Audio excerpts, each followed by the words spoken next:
ಈ ಒಂದು ಫೋಟೋನ ನೋಡಿ ತುಂಬಾ ಜನಕ್ಕೆ ಈಗಲೂ ಕೂಡ ಹಾರ್ಟ್ ಬ್ರೇಕ್ ಆಗ್ತಿದೆ, ಡಿಸ್ಟರ್ಬ್ ಆಗ್ತಿದೆ. ಈ ಒಂದು ತಾಯಿ ತನ್ನ ಮಗನಿಗೆ ಉಳ್ಸೋಕ್ಕೋಸ್ಕರ ತನ್ನ ಲೈಫ್ ನ ಸ್ಯಾಕ್ರಿಫೈಸ್ ಮಾಡಿದ್ದಾರೆ. ಅಂಡ್ ತಾಯಿ ಪ್ರೀತಿ ತೋರಿಸೋದ್ರ ಮುಂದೆ ಯಾವ ಪ್ರೀತಿನೂ ಇಲ್ಲ ಅನ್ನೋದು ಇನ್ನೊಂದ್ಸಲಿ ಸಾಬೀತಾಗಿದೆ. 30ನೇ ಏಪ್ರಿಲ್ ಸಂಜೆ ಮಧ್ಯಪ್ರದೇಶದ ಜಬಲ್ಪುರ್ ಡಿಸ್ಟಿಕ್ ನಲ್ಲಿ ಬರ್ಗಿ ಅಂತ ಒಂದು ಡ್ಯಾಮ್ ಒಳಗಡೆ ಒಂದು ಕ್ರೂಸ್ ಇದೆ.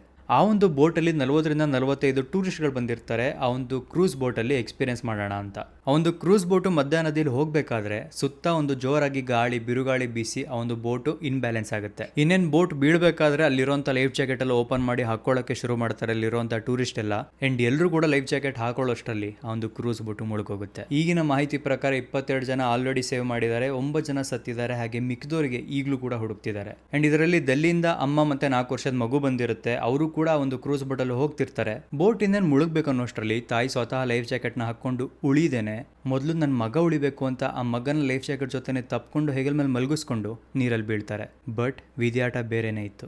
ಅವ್ರು ಬಿದ್ದಿ ಸುತ್ತ ಬೋಟು ಸಿಲುಕೊಂಡು ಬೋಟಿಂದ ಆಚೆ ಬರಕ್ಕಾಗ್ದೇನೆ ಅಮ್ಮ ಮಗ ಅಲ್ಲೇ ಪ್ರಾಣ ಬಿಡ್ತಾರೆ. ಅಲ್ಲಿಂದ ಬದುಕ್ ಬಂದಿರೋಂಥ ಒಂದು ಹುಡುಗಿ ಹೇಳೋ ಪ್ರಕಾರ ಅವರೆಲ್ಲ ಹೇಳಿದ್ರಂತೆ ಆ ಬೋಟ್ ಓಡಿಸೋರಿಗೆ ಎಲ್ಲ ತುಂಬಾ ಗಾಳಿ ಬರ್ತಿದೆ, ಹೋಗೋದು ಬೇಡ ಅಂತ.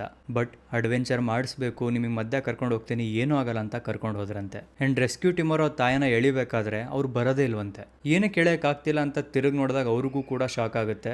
ಆ ತಾಯಿಯ ಇನ್ನೊಂದು ಕೈ ಆ ಮಗನನ್ನ ಈಗಲೂ ಕೂಡ ಬಿಟ್ಟಿರಲ್ಲ. ಆ ತಾಯಿ ಸತ್ತಾಗ್ಲೂ ಕೂಡ ಮಗು ತನ್ನ ತೋಳಲ್ಲೇ ಇರುತ್ತೆ.